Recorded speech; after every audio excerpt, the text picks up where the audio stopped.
স্বাগতম career booster একাডেমিতে। সরকারি চাকরিজীবীদের জন্য এখানে থাকছে নবম পে স্কেলের সর্বশেষ ও নির্ভরযোগ্য আপডেট। সর্বশেষ আপডেটগুলো নিয়মিত পেতে এখনই লাইক দিন, কমেন্টে আপনার মতামত জানান এবং সাবস্ক্রাইব করুন ক্যারিয়ার বুস্টার একাডেমিতে।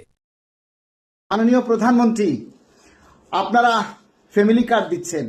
আমরা এমন এক হতভাগ্য সরকারি কর্মচারী, আমরা না ফ্যামিলি কার্ড পাবো আর না আমাদের বেতন বাড়ে। মানে লজ্জায় আমরা কারো কাছে গিয়ে ফ্যামিলি কার্ড চাইতেও পারবো না। তারা বলবে আমরা তো সরকারি চাকরি করি, আমরা অনেক কিছু পাই, সোনার হরিণ নিয়ে চাকরি করি। এই লজ্জা আমরা কোথায় রাখবো?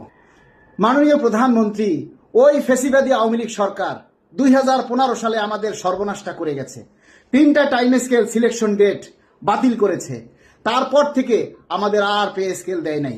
15,000 টাকা দিয়ে কি এই ঢাকায় চলা যায়? মাননীয় প্রধানমন্ত্রী, আপনি বলেন যে 15,000 টাকা দিয়ে এই ঊর্ধ্বগতির বাজারে একজন সরকারি চাকরিজীবী চলতে পারে? 10টা বছর পর্যন্ত আমাদের বেতন বৃদ্ধি নাই, এটা কোনো কথা? বিশ্বের কোন রাষ্ট্রে আছে যে সরকারি চাকরিজীবীরা 10টা বছর ধরে তাদের বেতন বাড়ে না? তাদের কেমন সরকারের অধীনে আমরা চাকরি করি যে 10টা বছর চলে গেছে, 11 বছর রানিং আমরা এখনো সরকারি কর্মচারীরা বেতনের জন্য রাস্তায় আন্দোলন করি।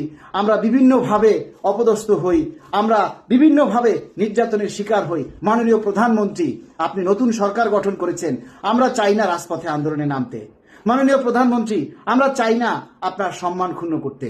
তাই আপনি অতি দ্রুত, যেহেতু আপনি ইশতেহারে উল্লেখ করেছেন, তাই আমরা চাই আগামী বাজেটের আগেই আমাদের এই পে স্কেলকে আপনারা মঞ্জুর করে নিন।